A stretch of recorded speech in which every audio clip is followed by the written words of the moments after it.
Assalamualaikum warahmatullahi wabarakatuh. Perkenalkan, saya Dimas Danuarta dengan NPM 213510196 dari kelas A mata kuliah basis data dokumen dengan dosen pengampu Bapak Rizky Fadilah.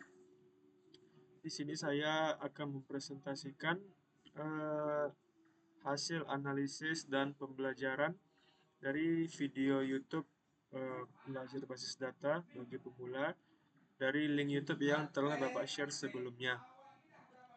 Nah, langsung saja kita masuk ke materinya. Nah, di bab yang pertama ada pendahuluan yang terdiri dari definisi, operasi, tujuan, dan penerapan basis data. Nah, apa itu basis data? Basis data dapat diartikan sebagai tempat, gudang, atau tempat penyimpanan banyak data dalam bentuk angka, huruf, simbol, teks, gambar, dan lain sebagainya dalam sebuah media disk secara permanen. Nah, operasi basis data. Di dalam disk, basis data dapat dibuat atau juga dihapus ataupun juga dapat diubah atau yang bisa disebut sebagai CRUD yang terdiri yang merupakan singkatan dari create atau membuat data baru, lalu ada read membaca atau mencari data, lalu ada update untuk mengubah data yang telah ada dan juga delete untuk menghapus data yang ingin kita hapus. Nah, tujuan dari basis data ini adalah sebagai speed atau kecepatan dalam memperoleh data, lalu space, ukuran, lalu ada akurasi, availability, completeness, security atau keamanan, dan juga shareability. Nah, contoh penerapan pada basis data ini empatnya adalah bank. Nah, di bank, basis data dipakai untuk mengelola data nasabah, tabungan, transaksi, dan juga lain sebagainya. Kalau ada rumah sakit, untuk mengelola data pasien, dokter, dan juga lainnya. Nah, untuk di sekolah, database atau basis data dipakai untuk mengelola data pelajar, guru, nilai, dan lain sebagainya. Nah, yang paling populer itu e-commerce atau toko online untuk mengelola data barang, pelanggan, transaksi, dan lain-lainnya. Nah, lalu untuk materi kedua adalah sistem basis data yang terdiri dari komponen sistem dan juga bahasa basis data. Nah, komponen sistem basis data terdiri dari 4 komponen. Yang pertama adalah perangkat keras atau hardware. Bisa kita sebut terdiri atas PC yang bisa termasuk komputer, laptop, server, dan yang lainnya. Untuk sistem operasinya yang paling populer ada 3, yaitu Windows, macOS, ataupun Linux. Nah, untuk aplikasi yang populer dipakai adalah MySQL, PostgreSQL, SQL Server, dan yang lain-lainnya. Nah, untuk komponen terakhir adalah user atau pengguna. Nah, penggunanya terdiri dari programmer, admin, dan yang lain. Nah, untuk bahasa basis data terdapat dua bahasa.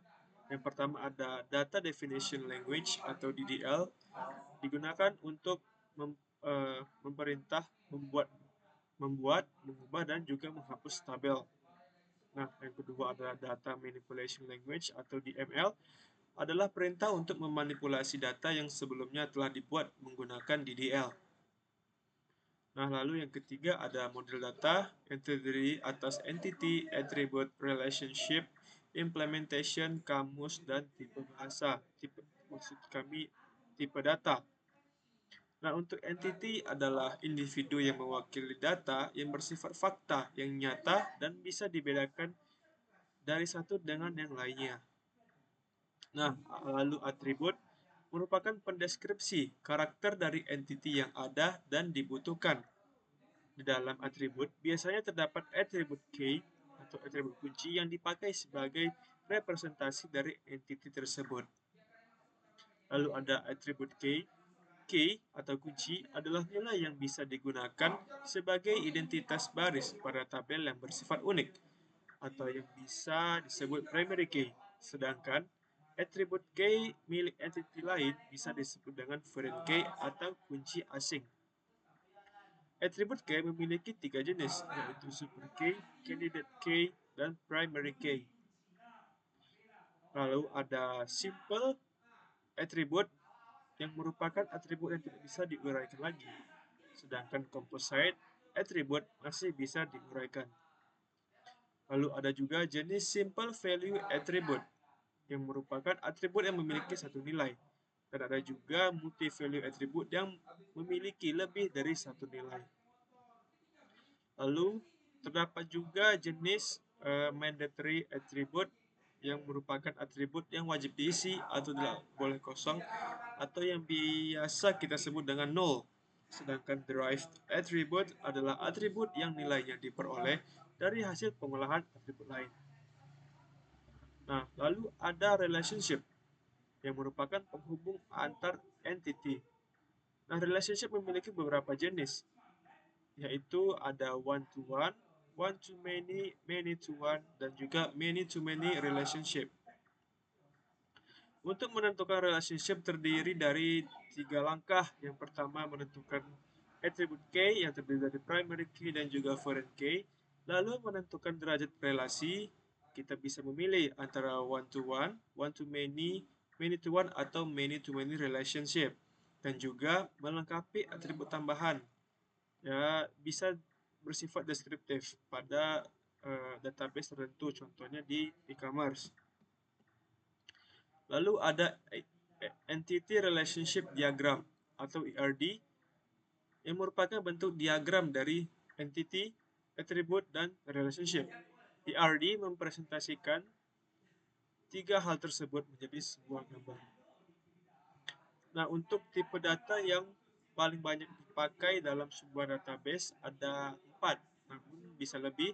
Namun populernya ada teks atau yang berisi data karakter seperti nama, alamat, dan lain sebagainya. Lalu ada number yang berisi data angka, lalu date and time yang berisi data tanggal, waktu, maupun gabungan antara keduanya. Dan juga ada boolean yang terdiri dari data yang bersifat benar dan salah. Nah, untuk yang keempat adalah model data lainnya. Nah, untuk entitas yang pertama ada juga weak entity yang biasanya bersifat lemah karena tidak bisa berdiri sendiri, yang biasanya direlasikan dengan entity utama. Lalu ada sub-entity yang lebih detail karena memiliki kesamaan atribut, namun memiliki beberapa perbedaan yang digambarkan dengan diagram ISA. Lalu ada unary relationship yang merupakan relasi yang sering sekali terjadi pada entity dengan entitinya sendiri. Contohnya relasi yang terjadi pada atribut pembeli yang berelasi dengan pembeli lainnya melalui fitur rekomendasi jika dipakai dalam database e-commerce.